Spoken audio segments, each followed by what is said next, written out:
इत्र से कपड़ों का महकना कोई बड़ी बात नहीं है।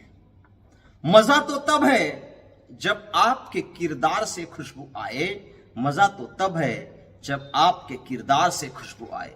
नमस्कार, मैं हर्षद घाटोड़े आज लेकर आया हूं एक लड़की के बुलंद हौसलों की वह सच्ची दास्तां, जिसे सुनकर आप भी सोचने पर मजबूर हो जाएंगे कि कैसे इसने परिस्थितियों से लड़ते हुए नामुमकिन सा लगने वाला लक्ष्य प्राप्त कर लिया।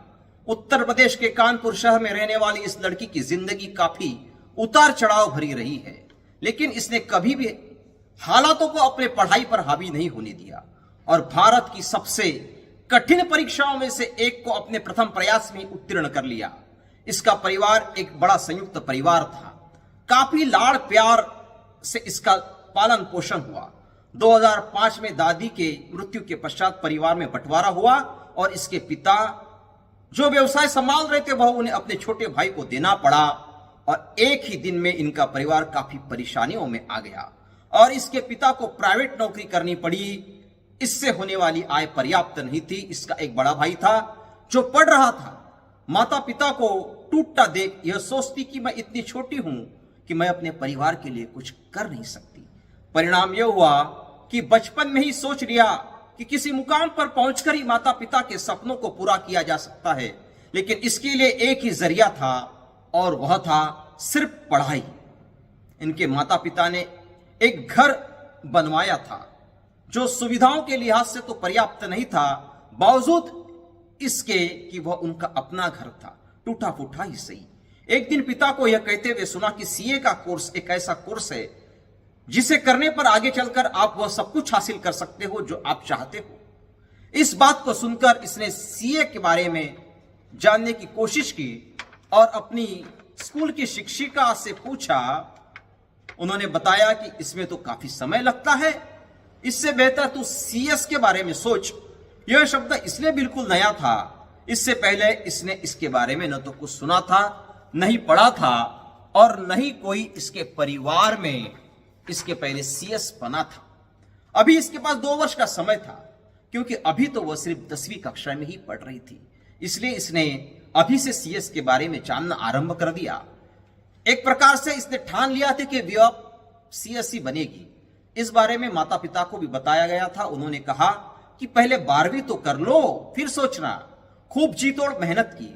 12वीं अच्छे अंकों के साथ उत्तीर्ण हुई, जिसके लिए इसे 30,000 रुपए की स्कॉलरशिप भी प्राप्त हुई। 12वीं पास होने के पश्चात वह अपने पिता की मदद कर सकती थी, क्योंकि 30,000 रुपए उसे मिले थे। घर पर बधाई देने वालों का तांता लग रहा था। कुछ रिश्तेदारों को जब यह पता चला कि यह आगे सीएस करने वाली है, तो उन्होंने इसके माता पिता को बताया कि सीएस की परीक्षा पास करना इसके बस की बात नहीं है। उससे अच्छा होगा कि वह ग्रेजुएशन ही कर ले या फिर एमबीए कर ले। इस प्रकार इसका हौसला पस्त करने का काम कुछ संबंधियों ने किया। माता पिता भी कहने लगे कि क्या यह पढ़ाई तुम कर पाओगी? क्या यह डिग्री तुम्हें वह सब कुछ दे पाएगी जिसका सपना तुम देख रही हो? इसने कहा कि मुझ पर विश्वास करें, मैं आपके विश्वास पर खरी उतरकर ही दम लूंगी। जुलाई 2016 में इसने सीए का रजिस्ट्रेशन किया।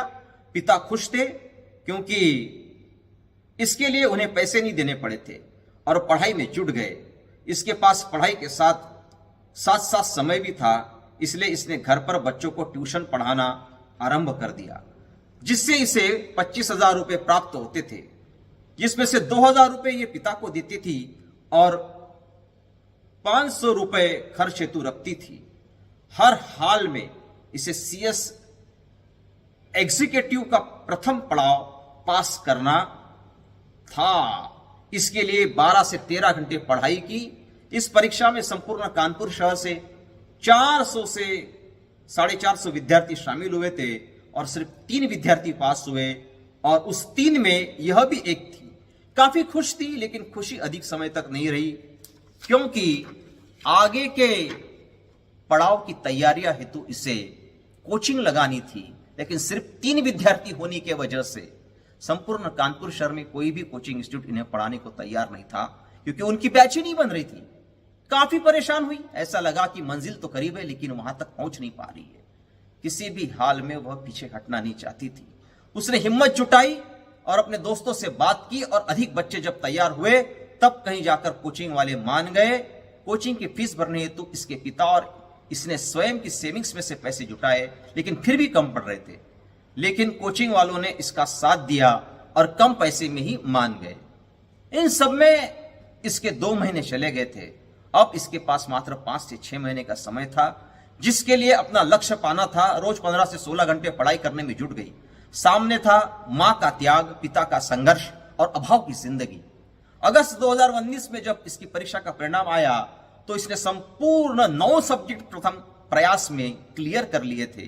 संपूर्ण देश में इस परीक्षा में महज 11 बच्चे पास हुए थे और कानपुर शहर में उन 3 बच्चों में से यह अकेली थी जो सीएस बन गई थी। जी हां, मैं बात कर रहा हूं कानपुर की बेटी समीक्षा भाटिया की, जिसने सीएस जैसी कठिन परीक्षा अपने पहले ही प्रयास में पास कर दी और संपूर्ण देश में 4था रैंक हासिल कर लिया। और एक नई इबारत इसने लिखी और परिवार और प्रदेश का नाम रोशन किया। समीक्षा के शब्दों में कि जीवन के संघर्ष आपको मजबूत बनाते हैं, कमजोर नहीं।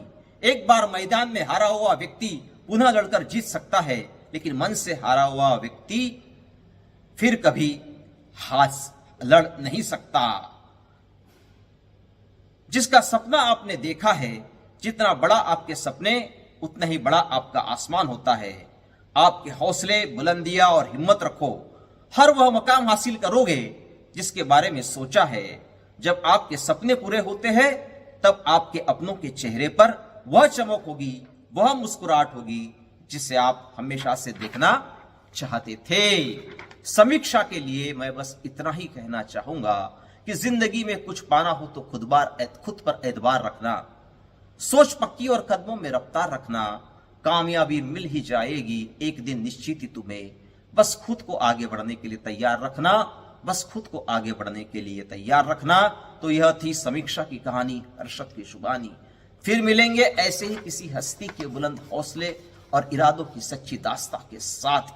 आपसे निवेदन है कि वीडियो को लाइक कर शेयर करें और हाँ, चैनल को सब्सक्राइब करना ना भूले। जय हिंद, धन्यवाद।